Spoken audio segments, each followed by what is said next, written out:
설악산 깊은 계곡을 따라 걸어 올라가다 보면 천년의 세월을 품은 고찰 백담사를 만나게 됩니다. 신라 진덕여왕 원년 647년에 자장율사가 창건한 이 절은 처음에는 한계사라 불렸습니다. 설악산의 험준한 산세와 깊은 계곡 사이에 자리 잡은 이곳은 예로부터 수많은 고승들의 수행처였으며 영험한 기도도량으로 이름이 높았습니다. 특히 백담사에는 신비로운 연못이 하나 있습니다. 절 뒤편 거대한 바위 아래에서 솟아나는 맑은 샘물이 만든 이 연못은 사계절 내내 수정같이 맑은 물을 담고 있어 백담이라 불렸고 후에 절의 이름이 되었습니다. 이 연못에는 오래된 전설이 하나 전해져 옵니다. 천년을 넘게 살았다는 영험한 자라의 이야기입니다. 자장율사가 처음 절을 세울 때부터 이 연못에 살았다는 이 자라는 스님들의 독경 소리를 들으며 부처님의 가르침을 깨닫고 영험한 존재가 되었다고 합니다. 자라는 절이 위기에 처할 때마다 나타나 절을 구했으며 병든 이들을 치유하고 가뭄에 시달리는 백성들에게 단비를 내리게 했다고 합니다. 특히 고려시대 큰 화재가 있었을 때 자라는 자신의 목숨을 걸고 절을 지켰다고 전해집니다. 내용이 마음에 드신다면 좋아요와 구독을 눌러주시면 영상을 만드는데 큰 힘이 되고 부처님의 가르침이 더 널리 퍼질 수 있게 도와주시면 감사하겠습니다. 제1장 연못의 비밀. 설악산에 첫눈이 내리던 날이었다. 백담사의 새벽 예불을 알리는 종소리가 산사의 고요를 깨우고 있었다. 동구 스님은 새벽 예불을 준비하기 위해 법당으로 향하던 중 절 뒤편 연못에서 이상한 기운을 느꼈다. 이상하구나. 저 연못에서 무언가가. 동구 스님은 발걸음을 멈추고 연못 쪽을 바라보았다. 달빛이 희미하게 비치는 연못 수면 위로 은은한 푸른빛이 피어오르고 있었다. 그것은 마치 부처님의 광명과도 같은 성스러운 빛이었다. 동구야, 너도 그것을 보았느냐? 뒤에서 들려오는 목소리에 동구 스님은 깜짝 놀라 돌아보았다. 절의 주지 스님인 법정 스님이 서 계셨다. 네, 스님. 저 빛은 무엇입니까? 법정 스님은 잠시 연못을 바라보다가 말씀하셨다. 그 연못에는 오래된 이야기가 있다. 자장율사께서 이 절을 처음 세우실 때부터 그 연못은 특별했다고 한다. 깊이를 알 수 없을 만큼 깊고 사계절 내내 맑은 물을 간직하고 있지. 동구 스님은 호기심 어린 눈으로 스님을 바라보았다.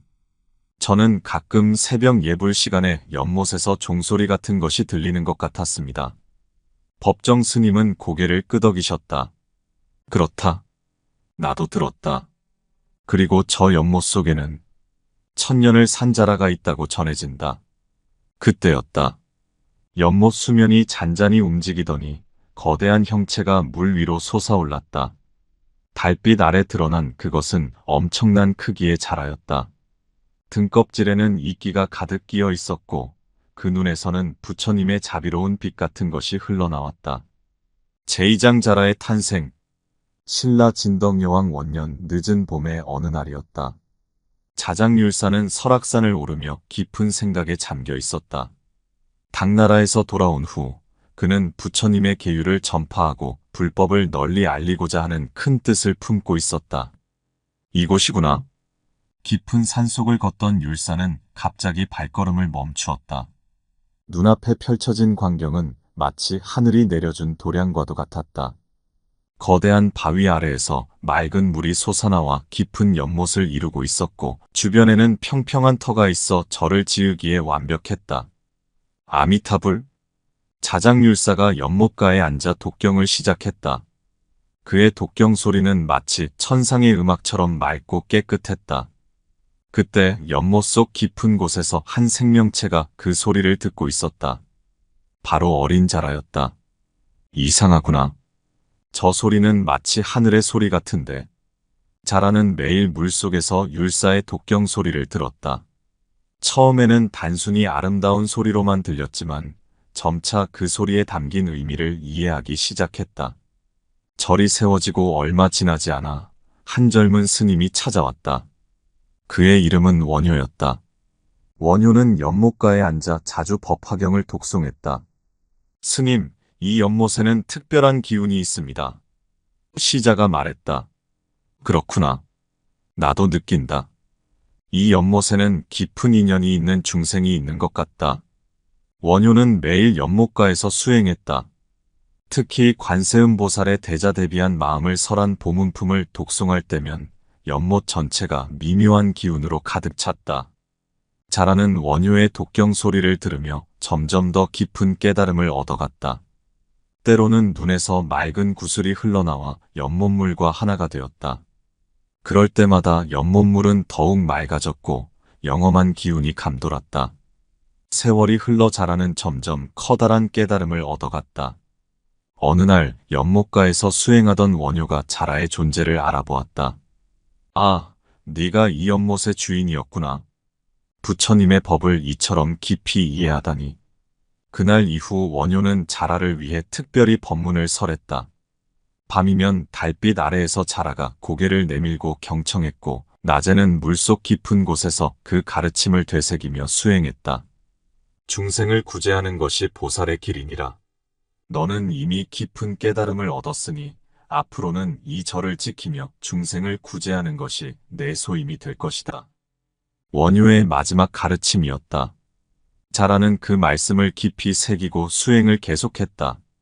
점점 자라의 몸은 커져갔고 등껍질에는 이끼가 끼어 마치 오래된 바위와도 같은 모습이 되었다. 제3장 큰 가뭄과 기적. 신라 문무왕 시대 한반도에 전례 없는 대가뭄이 찾아왔다. 하늘은 쾌청하기만 했고 구름 한 점 보이지 않는 날들이 계속되었다. 백담사가 있는 설악산 자락의 마을들도 예외는 아니었다. 주지스님, 큰일입니다. 절의 우물도 바닥이 보이기 시작했습니다. 시자 청운이 급히 주지스님께 달려왔다. 당시 주지였던 명조 스님은 깊은 시름에 잠겨 있었다. 그렇구나. 이제 곧 식수마저 떨어질 것 같구나. 마을 사람들은 어찌 지내고 있느냐? 너무나 힘들어합니다. 농작물은 모두 말라 죽어가고 우물은 하나둘 마르기 시작했습니다. 어제는 노인 한 분이 탈진에 쓰러지셨다고 합니다. 명조 스님은 천천히 자리에서 일어났다. 나를 따라오거라. 스님은 절 뒤편의 영험한 연못으로 향했다. 놀랍게도 이 연못만은 여전히 맑은 물을 가득 담고 있었다. 그러나 평소보다 수위가 많이 낮아진 것이 눈에 띄었다.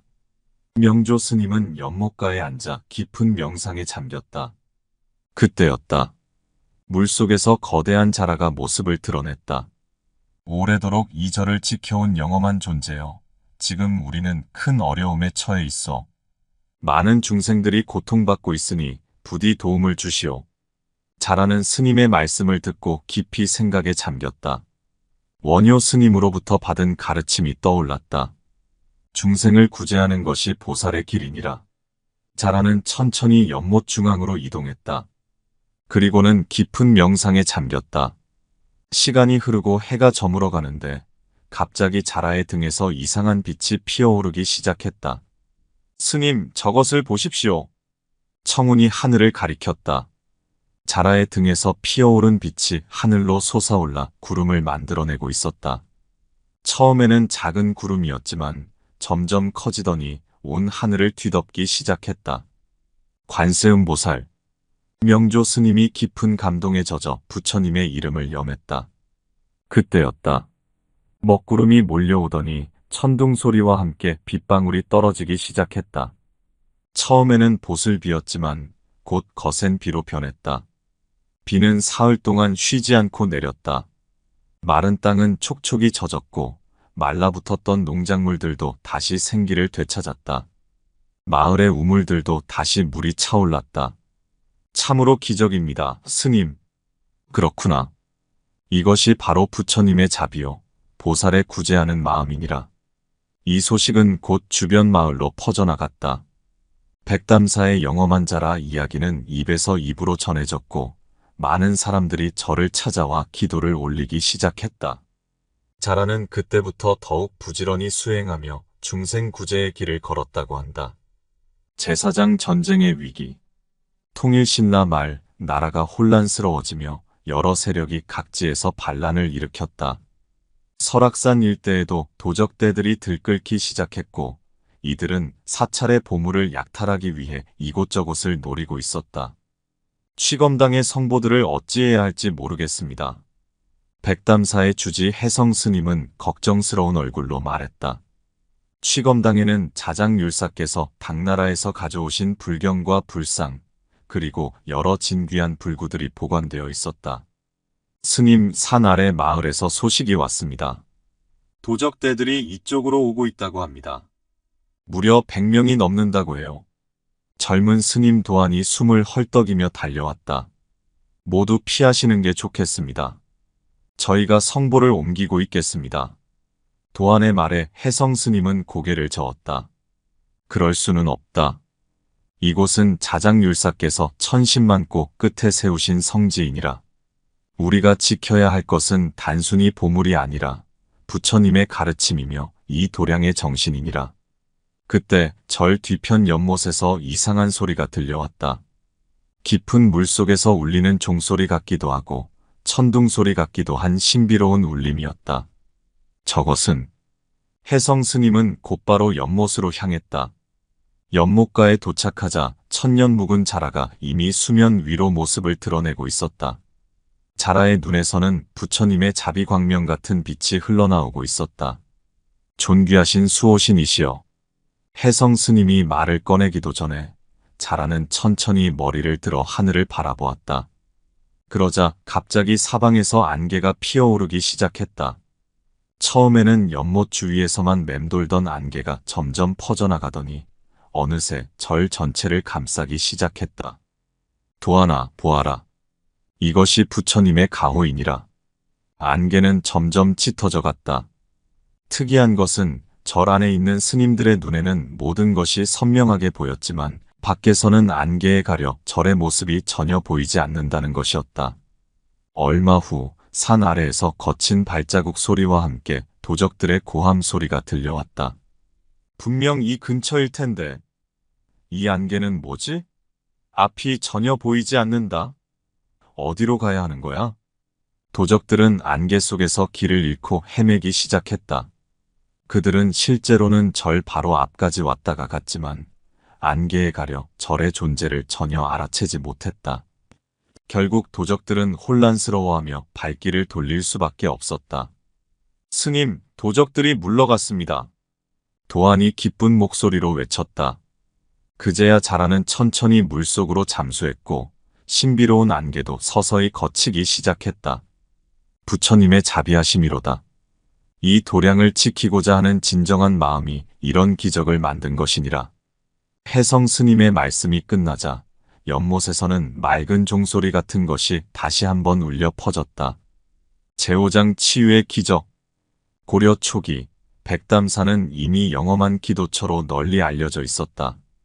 특히 절 뒤편의 연못은 신비한 치유의 힘이 있다고 전해졌다. 그러던 어느 날 한 어머니가 중병에 걸린 어린 딸을 등에 업고 절을 찾아왔다. 부처님, 제발 저희 아이를 살려주세요. 당시 주지였던 원광 스님은 들려오는 울음소리에 법당 밖으로 나왔다.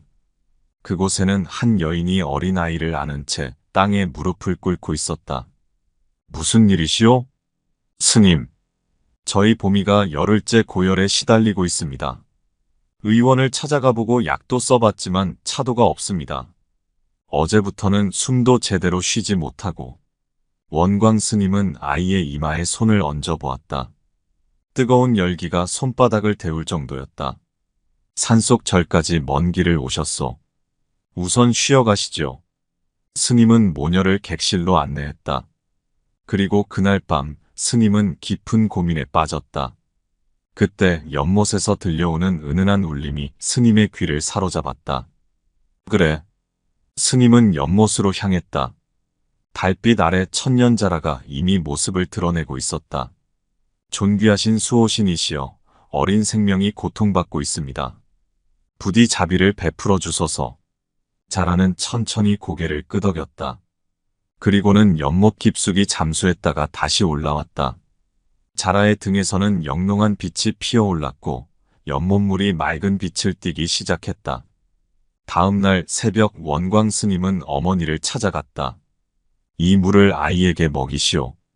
그리고 이 물로 아이의 몸을 씻겨주시오. 어머니는 감사의 눈물을 흘리며 스님의 말씀대로 했다. 신기하게도 물에 닿자마자 아이의 뜨거운 열이 식기 시작했다. 봄아, 봄아, 정신이 드니?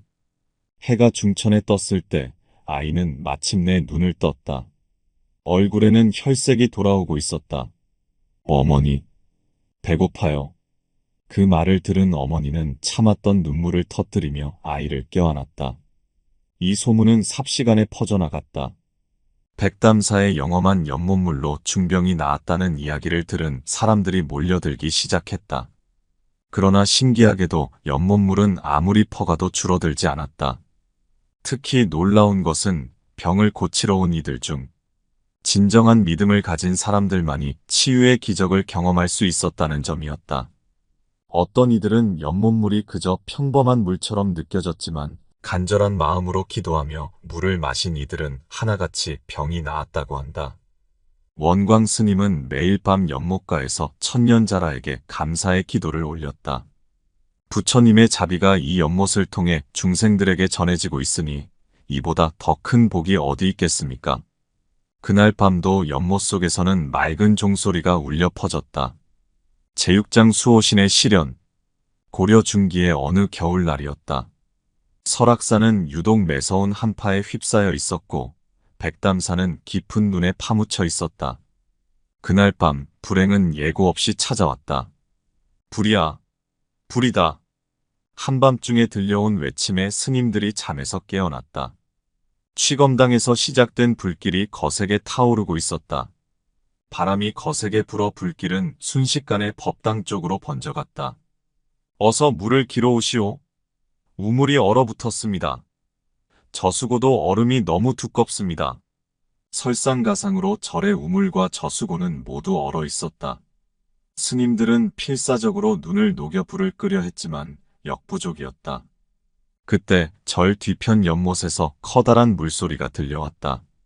천년자라가 수면을 깨고 올라온 것이다. 자라의 눈에는 처음 보는 결연한 빛이 서려 있었다. 주지 해안 스님이 자라를 보며 외쳤다. 수호신이시여. 이 절이 모두 타버리면 자장률사님께서 모으신 성보들이 모두 사라질 것입니다.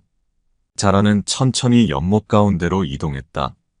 그리고는 깊은 명상에 잠기더니 갑자기 온몸에서 강렬한 빛을 발산하기 시작했다. 순간 연못의 얼음이 녹기 시작했다. 저것을 보시오. 자라님이. 자라는 등껍질로 녹은 물을 모아 위로 솟구치게 했다. 마치 거대한 용수철처럼 물기둥이 하늘로 치솟았다가 불길을 향해 쏟아져 내렸다. 불이 꺼지기 시작합니다. 그러나 불길은 쉽게 잡히지 않았다. 자라는 계속해서 물을 끌어올렸다. 한 시진, 두 시진. 밤새도록 자라는 쉬지 않고 물을 끌어올렸다. 새벽이 되어서야 마지막 불길이 잡혔다. 스님들은 안도의 한숨을 내쉬었다. 취검당과 법당의 일부가 탔지만 다행히 중요한 성보들은 모두 무사했다. 그러나 기쁨도 잠시 연못가에서 비통한 외침이 들려왔다. 자라님이 쓰러지셨습니다. 밤새 얼음물 속에서 물을 끌어올리느라 자라의 등껍질은 심하게 갈라져 있었다. 차가운 겨울바람에 얼었다 녹았다를 반복하면서 생긴 상처였다. 자라는 힘없이 연못가에 누워 있었다. 해안 스님은 눈물을 흘리며 자라 곁으로 다가갔다. 이렇게까지 하실 필요는 없었는데. 그때 자라가 힘겹게 눈을 떴다. 그리고는 스님을 바라보며 작은 목소리로 말했다. 스님, 저는 단순히 절을 지키려 한 것이 아닙니다. 이곳에는 부처님의 가르침이 있고 수많은 중생들의 기도가 있으며 자장률사님의 원력이 깃들어 있습니다. 제가 어찌 이것들이 사라지는 것을 볼 수 있었겠습니까? 스님들은 모두 무릎을 꿇고 자라를 향해 기도를 올렸다. 그들의 간절한 기도 소리는 새벽 설악산을 울렸다. 제7장 부처님의 가호. 불을 끄고 난 후 백담사의 스님들은 날이 밝자마자 자라의 치료에 온 힘을 쏟았다. 약초를 구하러 눈 쌓인 산을 헤매기도 하고 밤새 불경을 독송하며 자라의 회복을 기원했다. 스님, 자라님의 상태가 더 나빠지는 것 같습니다. 시자 월견이 걱정스러운 목소리로 말했다. 자라의 등껍질 갈라진 틈은 점점 더 벌어지고 있었고 온몸은 심한 오한에 떨고 있었다. 해안 스님은 깊은 시름에 잠겼다. 그때 법당에서 이상한 빛이 새어나왔다. 저것은 스님들이 법당으로 달려갔다. 그곳에는 놀라운 광경이 펼쳐져 있었다. 부처님 상에서 금빛 광명이 흘러나오고 있었던 것이다. 그때였다. 갑자기 법당 안이 맑은 안개로 가득 찼고 그 속에서 한 모습이 나타났다. 바로 관세음보살이었다. 자비로운 보살님. 스님들은 모두 무릎을 꿇고 절을 올렸다. 천년을 하루같이 이 절을 지켜온 자라의 공덕이 하늘을 감동시켰노라. 이제 나의 힘으로 그 상처를 치유하고 영원한 수명을 주리라. 관세음보살의 말씀이 끝나자마자 연못 쪽에서 밝은 빛이 솟아올랐다. 스님들이 달려가 보니 자라의 몸이 온통 금빛으로 빛나고 있었다. 이것은 진정 부처님의 가호로다. 점점 자라의 갈라진 등껍질이 아물기 시작했다. 더욱 놀라운 것은 새로 생긴 등껍질에는 옴마니밤메훔 옴마니파드메훔 진원이 새겨져 있었다. 관세음보살은 자라에게 말씀하셨다. 그대는 이제부터 이 도량의 수호신이 되어 중생을 구제하는 길을 걸으라. 내가 그대에게 팔부신중의 힘을 더하여 주리니 이로써 더욱 큰 자비를 베풀 수 있으리라. 자라는 고개를 숙여 감사를 표했다. 부처님의 은덕으로 제가 다시 깨어날 수 있었습니다. 이 목숨이 다하는 날까지 부처님의 가르침을 받들어 중생을 구제하는 길을 걸으며 이 백담사를 수호하겠습니다. 그 순간 하늘에서 꽃비가 내리기 시작했다. 눈 덮인 설악산이 온통 연꽃잎으로 뒤덮였다. 스님들은 모두 합장하고 찬탄의 기도를 올렸다. 나무관세음보살. 그날 이후 자라의 등에는 언제나 은은한 광명이 감돌았다고 한다. 특히 달 밝은 밤이면 연못에서 맑은 종소리가 들려왔는데 이는 자라가 수행하는 소리라 전해진다. 제8장 영원한 서약. 관세음보살의 가호로 새로운 힘을 얻은 자라는 더욱 열심히 수행했다. 매일 밤 연못에서는 맑은 독경 소리가 들려왔고 달빛이 비치는 밤이면 자라의 등에서 은은한 광명이 피어올랐다. 어느 날 새벽 자라는 특별한 결심을 하고 수면 위로 올라왔다. 그날따라 자라의 모습은 더욱 장엄했다. 등껍질에 새겨진 옴마니밤메훔 진원이 금빛으로 빛나고 있었다. 무슨 일이신지요? 해안 스님이 자라에게 물었다. 스님, 저는 오늘 부처님 앞에서 큰 서원을 세우고자 합니다. 자라의 말에 스님은 모든 대중을 법당으로 모이게 했다. 한밤중임에도 불구하고 법당은 금세 스님들로 가득 찼다. 자라는 법당 앞 연못에서 부처님을 향해 머리를 조아렸다. 부처님, 제자는 오늘 이 자리에서 맹세하나이다. 이 몸이 다하는 그날까지 이 백담사를 수호하며 중생을 구제하는 길을 걸을 것을 맹세하나이다. 그때였다. 법당의 부처님 상에서 갑자기 빛이 쏟아져 나왔다. 그 빛은 자라를 비추었고 놀랍게도 자라의 등껍질에 새로운 문양이 나타나기 시작했다. 저것을 보십시오. 스님들이 놀라움을 금치 못했다. 자라의 등껍질에는 기존의 진원 외에도 연꽃 무늬가 새겨지기 시작했다. 그리고 그 연꽃 속에는 백담이라는 글자가 새겨졌다. 이제 이 연못은 참으로 백담이 되었구나. 맑고 깨끗한 연못, 부처님의 가르침이 깃든 성스러운 물이니라. 해안 스님의 말씀에 모든 스님들이 고개를 끄덕였다. 자라는 다시 한번 부처님을 향해 예를 올렸다. 이 연못의 물이 마르지 않는 한, 이 절의 등불이 꺼지지 않는 한, 저는 이곳을 지키며 부처님의 가르침을 전하겠습니다. 고통받는 중생이 있는 곳에 제 자비를 전하고 믿음이 필요한 곳에 제 광명을 비추겠습니다. 그 순간 연못의 물이 맑은 빛을 내기 시작했다. 마치 달빛을 머금은 듯 영롱하게 빛나는 물빛은 보는 이들의 마음을 정화시켰다. 이로써 이 연못은 단순한 물이 아닌 부처님의 가르침이 깃든 성스러운 장소가 되었노라. 이제 이곳을 찾는 이들은 맑은 마음을 되찾고 진정한 깨달음을 얻으리라. 해안 스님의 말씀이 끝나자 자라는 천천히 수면 아래로 잠겼다.